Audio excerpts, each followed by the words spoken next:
podcast is part of the Sports Social Podcast Network. Thanks for choosing this free Anfield Index podcast. If you'd prefer to listen to this or any of our other shows without adverts, then now's the time to check out Anfield Index Pro. With AI Pro, you can supercharge your entire listening experience. You'll not only get all of our podcasts without the ads, but you'll have them far faster with our quick publish feature available exclusively for subscribers. AI Pro also puts you in the heart of our sound studio, with an option to listen to many of our shows live and interact with the podcasters in real time as the shows are recording. Upgrading couldn't be easier. AI Pro is available on all popular podcast platforms. Just head on over to AnfieldIndexPro.com and get started today.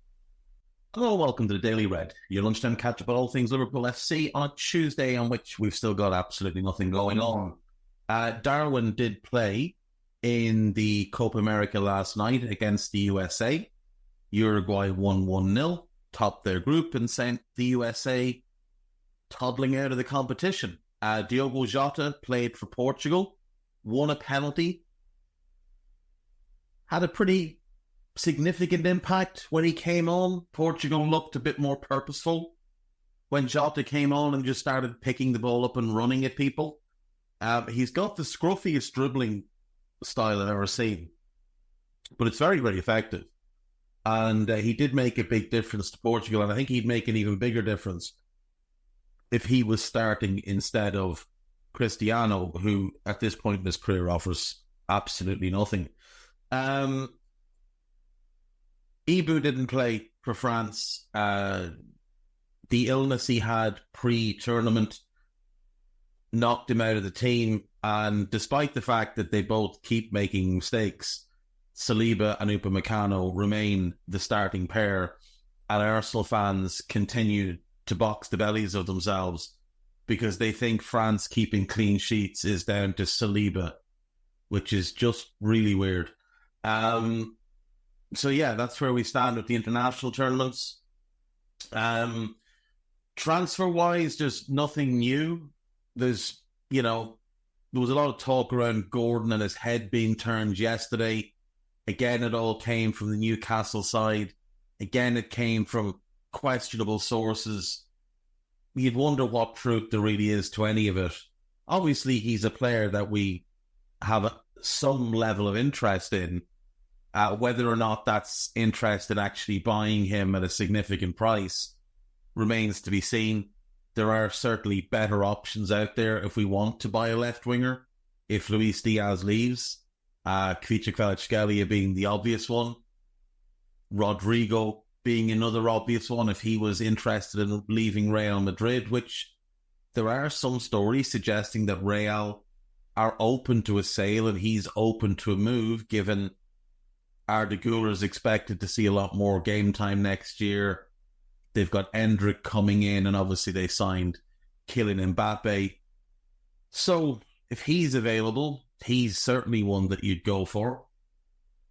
I think Nico Williams makes more sense than Gordon. He's younger, he's better, he's more direct, he's quicker, he's better 1v1 with his fullback. He's a bit more versatile because he is naturally two-footed. So he's very comfortable on either wing, whereas Gordon never really looked all that good on the right when he played there for Everton. The issue with Nico is he is inconsistent, which is standard for a 21-year-old, but he's also looking for big money. There's reports that he's on anywhere from 160 to 250,000 a week at Athletic Bilbao. I'd be inclined to believe more towards the 160, but at the same time, he's going to want a bump from that. So you're looking at 200 grand a week for a 21-year-old.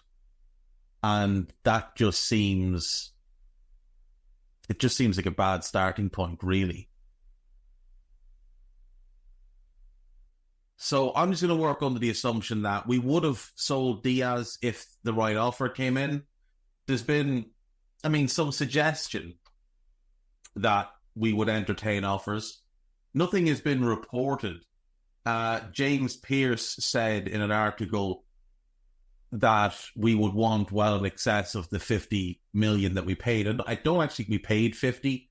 I think we paid quite a bit less than that. We paid like 35 plus add-ons. So I doubt most of those add-ons have actually kicked in. Because, you know, he's played less than 100 games. That's normally one trigger. 50 games, 100 games. We haven't won a league. We haven't won a Champions League. So I'd say we've probably paid around 40. But Pierce was only giving his opinion. He said, what he reported was that we were planning for the season ahead with him. And then he gave his opinion that if we were to sell, we'd want well in excess of that 50 million mark. There's other wingers out there that would be of interest as well, but like I say, I'm going to assume that we're going to keep Diaz for at least one more season, because I think Barca, if they sell Rafinha, will probably go for Nico Williams. I think seeing how that Lamine Yamal-Williams wing pairing has worked at the Euros is something Barca will look at and think, right, that's what we want. You also look at the Barcelona squad, and doesn't it just make an awful lot more sense for them to go for Williams than Diaz? Like, look at all their best players. Alejandro Balde is, 21? So you get him at left back and Williams at left wing, and that's your left flank locked down for 10, 12 years potentially. On the right, you've got Lamine playing as the right winger, and then at right back, you've got Jules Koundé. Now, he's 25, which is still pretty young, so that's locked in for a long time. You've got Ronald Araujo at centre-back, he's 25. Like, him and Koundé are the likely senior citizens of the next great Barcelona team. You've got Gavi, when he comes back from his ACL tear, he's still only 19, turns 20 in August. You've got Pedri, he's 21, he will be 22 in February, in November rather.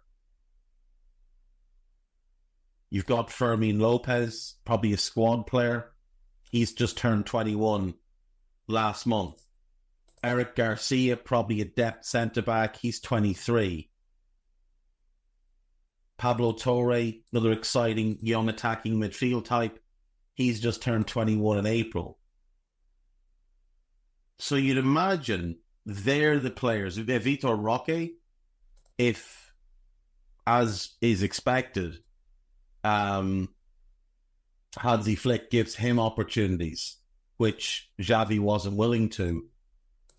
He's another big-time talent, and he's only 19, doesn't turn 20 until February. So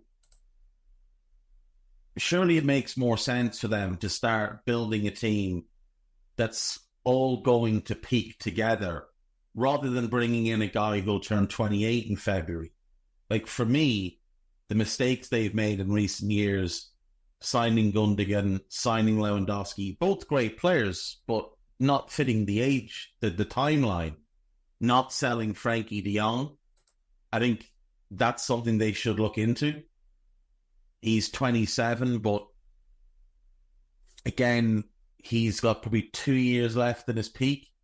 If there's big interest in him, as Manchester United have had, they would be better off getting as much as they can. If they could get 70 million for him and turn him into two really good young players, maybe they give Ansu Fati another opportunity. Ferran Torres is there as well. He's still only 24. It's like they've got a really good group of young players, and if they add Williams, it just seems to fit the timeline a lot better for the long haul. Because let's be honest, Real Madrid are going to dominate for the next 3 or 4 years. Maybe longer, but certainly for the next 3 or 4 years. Barca need to be building for after that. And Williams fits their timeline better, which takes that move for Diaz off the table. So I know PSG were interested. I have a tough time seeing that one work out because they've got Bradley Barcola. So I'd assume Barcola becomes the starting left winger next year with Dembele on the right. And they seem more keen on Kvicha than Diaz if Kvicha leaves, but he doesn't seem to want to go to the French league.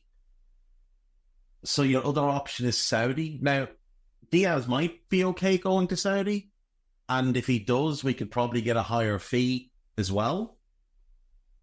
But I mean, he's 27. Don't want to see players at 27 heading over there. I don't anyway, because what are they doing? They're going to semi-retirement at 27. And look, if he wants to, fair play, go and get your money, son. But, you know, play out your career at the top level and then go over to Saudi when you're in your 30s. The money's still going to be there. So I'm going to work on the assumption that we are going to keep Diaz and that we'll roll into next season with Diaz and Gakpo as our left wing options. Dominic is the 10. Maybe Harvey is the backup 10. Mo on the right, and probably Harvey is the backup to him. But if we do want to add a winger, I would imagine this summer it might be more likely that we add a right winger than a left winger. Someone that we can develop as the successor to Salah. And there seems to be an obvious one. I mean, I know a lot of people are mentioning Arda Güler. I just don't see Real letting him go. Dario Osario's name has been mentioned. He's not, I don't think, ready for that level of move. I think he needs to go to... I mean, if we were to buy a club, that's where you bring him. You know, if FSG buy a second club, that's where you send Dario Osario. And he develops there.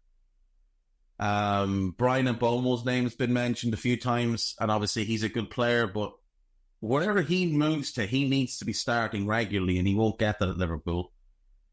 The same would be true of Bowen, but West Ham won't sell him. The obvious one to me is Matthias Süle, the Argentine at Juventus, who was on loan at Frosinone last season rather. He's a really special talent.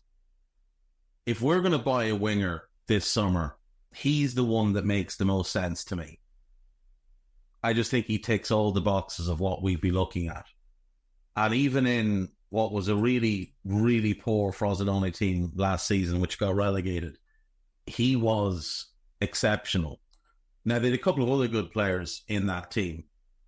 One of them is Baraglia, the defensive midfielder who's just joined Villa. He was good. Not much of the rest of it was good. They would have probably been down a lot earlier if it wasn't for Süle.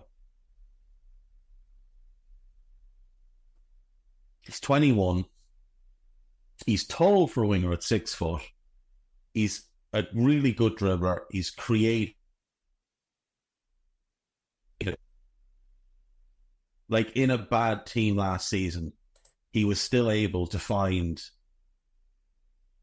goals, which you just don't see very often from young players in bad teams. When there's not a whole lot of creativity around him, there's not a whole lot of help around him, he's just someone that's able to go and get his own goal, which is what Salah's able to do.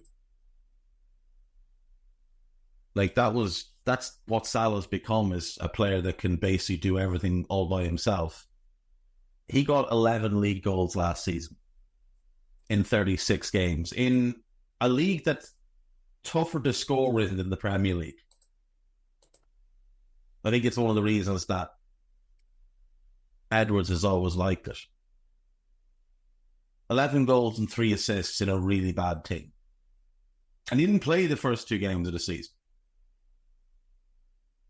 Now, he did have like a much tougher time sort of from February on, but the team around him was just dog shit, to be frank. But he was keeping them afloat in the first half of the season, almost single-handedly. And then when he wasn't able to, when teams just started to game plan for him and double up on him, he struggled a little bit. You look at his splits, he had 4 goals and 2 assists after the turn of the year. 7 goals, 1 assist before the turn of the year. Playing as a right winger, he was a lot more effective. when they moved him into more of a second striker role and teams just started to man-mark him and boot him, he was still effective, but not as effective. And again, he had no help. Juve allegedly are open to selling. Allegedly. For the right price. Because Juve are in a pretty tight situation with their own compliance to their financial fair play rules in Italy. And there was talk of Villa asking about him, but the money that Juve wanted didn't work with what Villa wanted to do in the Douglas Luiz deal. So he's sitting there. He doesn't seem to be part of Villa's or Juve's plans for next year. He'd be a really interesting one to go and get. What else is on This Is Anfield then? Okay, so the first piece is a piece about Anthony Gordon ticking boxes, and then doesn't really list any boxes that he ticks other than being a Scouser, having once been at the club, being a fan, talking about the stadium, and Curtis Jones being his friend, none of which is relevant as to whether or not we should buy him or not. It mentions the James Pearce thing about Diaz, but it wrongly states that he reported that Liverpool would take 50 million or more. That was James Pearce giving an opinion. And he didn't say they would. He said it would likely take. So that's not great.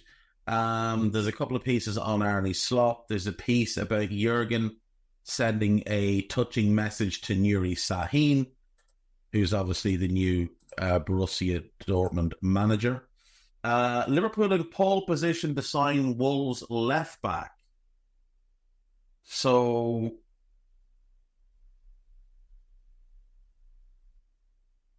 obviously the other day there was a piece by Abdel Hamed, who's an Algerian reporter who's done a recent interview with Aït-Nouri, and he said Liverpool were in pole position. He claimed the player wanted to be coached by Klopp, but that the appointment of Arne Slot replacing Klopp doesn't impact his choice. An Algerian outlet then said Wolves wanted about 34 million for him and suggested there's a release clause of about 38 million. I believe Angers have a huge sell-on clause. There is mention of the outstanding Monday Lunchtime podcast here. David Lynch saying that there's definitely legs on this one. Just because he's been linked so frequently, Liverpool have a great relationship with his agents. Now, he is represented by George Mendes, who we've done a lot of business with over the years. Aït-Nouri is excellent. He really is. I wonder what the fit is, though. Because now maybe Slot wants to go with two attack-minded fullbacks. Maybe that's what he wants to do. And if he does, great. As long as we improve in the middle of the park. That's an absolute must, is that we improve in the middle of the park from a defensive point of view. I do wonder if you're playing Aït-Nouri, would you nearly be better off playing Dom left wing and Alexis as the 10 and having two kind of, having a Fabinho and a Gini in midfield to protect your centre-backs, because everybody else is going to be going forward. Yeah, I mean, look, if we get Aït-Nouri, certainly won't be upset about it. We've been talking about him in the transfer committee pod since before he went to Wolves. So what's that, 4 years ago? Before we signed Costas. Mo Salah shared a picture of himself, I assume on Instagram, or maybe it was on Twitter, but Jesus Christ, the fella's an unbelievable nick, isn't he? Like, every time he shares a picture, he just looks like he's absolutely ripped to shreds. It's unbelievable. Fair play. Liverpool confirmed first summer signing as 19-year-old joins women's squad. Liverpool are delighted. Liverpool women, obviously. Liverpool are delighted to confirm the signing of Canadian women's international Olivia Smith from Sporting. She could play in midfield or attack and put pen to paper on her contract at the AXA Melwood Training Centre, subject to international clearance. I believe this is a club record move for us. And obviously, great to see the club putting money and time and effort into growing the women's team. Bologna chief has given Liverpool boost in hopes of Ricardo Calafiori transfer. So the owner of Bologna came out and said he doesn't, I think it was the owner, it could have been the sporting director, that he doesn't believe that Calafiori will join Juventus. He said he thinks he'll go abroad. So hopefully we're top of the queue for that one, front of the queue even. Darwin Núñez, yada yada, yeah. Yeah, so Darwin's record streak of scoring in 7 straight games came to an end last night, but he still played well. So there's that. What owners have said about further Anfield development? Yeah, I think they've talked about maybe developing the inside of the Kenny Dalglish stand and the inside of the Kop. Because for now, I think they're maybe a bit put off by what the cost would be in trying to extend the stands themselves. We'll see. We'll see what happens. Let's see. 8 players Liverpool have been linked with at Euro 2024. So, Nico Williams, Anthony Gordon, Calafiori, Joshua Kimmich, put that one firmly in a bin. Mark Guehi and Eberechi Eze. Eze would be interesting. He'd be fun. He'd be the 10 Dominic left wing. That would be fun. He's a really, really good footballer. Guehi has really, really grown on me. I always sort of dismissed him because he's shorter than what we normally buy at centre-back, but he's an outstanding defender. And what is he, 23? 23 or 24? 23. He'll be 24 in a couple of weeks. He could make some sense. He can also play as a 6. David Hanko, nah. Georgi Mamardashvili, he wants to go somewhere where he's going to start. So that's not going to be us. So we can rule him out anyway. So I'd say him, Hanko, and Kimmich. Of those 8, we can definitely rule out. The wingers, they have cases, but again, I think we'll end up keeping Diaz. I'm not again. I said multiple times Diaz would be one of the first people that you'd look to sell, but you have to get the right offer for him as well. Sam Maguire has written a piece about Anthony Gordon. Sam Maguire is only interested in signing Anthony Gordon so that he can terrorise his father-in-law. And we should not breathe life into this, so we'll move past that. World-class Liverpool midfield target now officially a free agent after contract expires. Now, it says world-class Liverpool midfield target, and then there's a picture of Adrian Rabiot, who is not world-class. There's a piece about Sadio. There is a piece about Quaving Kelleher. Liverpool and Arnie Slot are planning to have an A-plus player with them next season. That could change over the next few weeks. Oh, it's just that we're planning to have Kelleher. This is standard, in fairness, because we're open to selling him. He's made it clear he'd like to leave. We're not going to keep a player who doesn't want to be at the club. And I just don't see that if a good offer comes in for him, even if it's slightly below what we want, I just don't see us turning it down. Piece about Emu. Liverpool star appears to blame Klopp for losing his Euro place. He's right.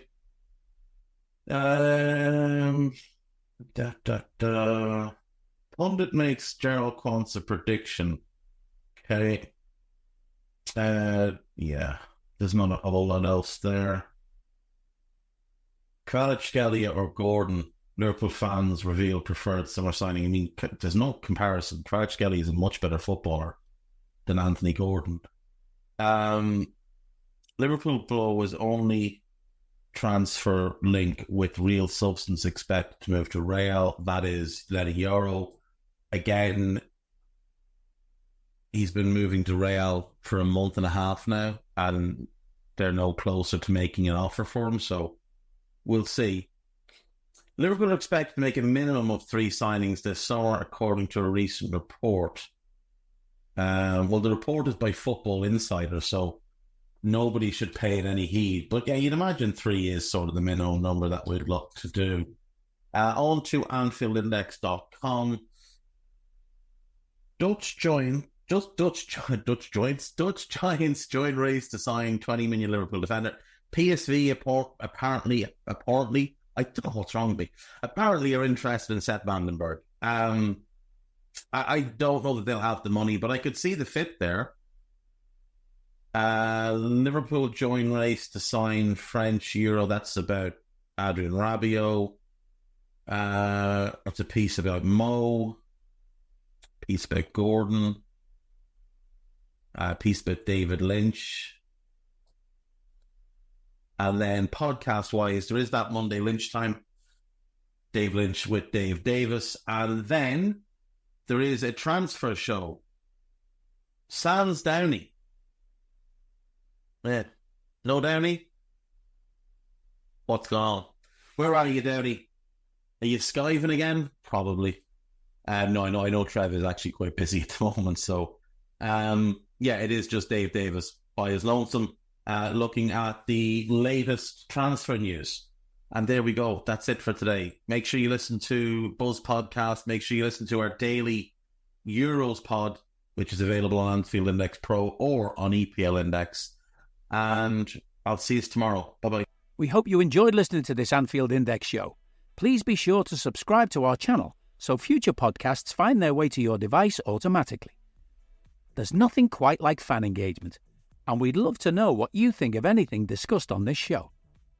The best way to get in touch is over on our free Discord community, where both podcasters and listeners debate the hottest LFC topics 24/7. Sign up free now at AnfieldIndex.com/Discord. You won't regret it. You can also follow us on Twitter at Anfield Index and find us on Facebook by searching for Anfield Index. Oh, and before you go, we'd love it if you could leave us a 5-star review on your favourite podcast app. It only takes a couple of seconds, and it means the world to the people who create these free shows. Sports Social Podcast Network.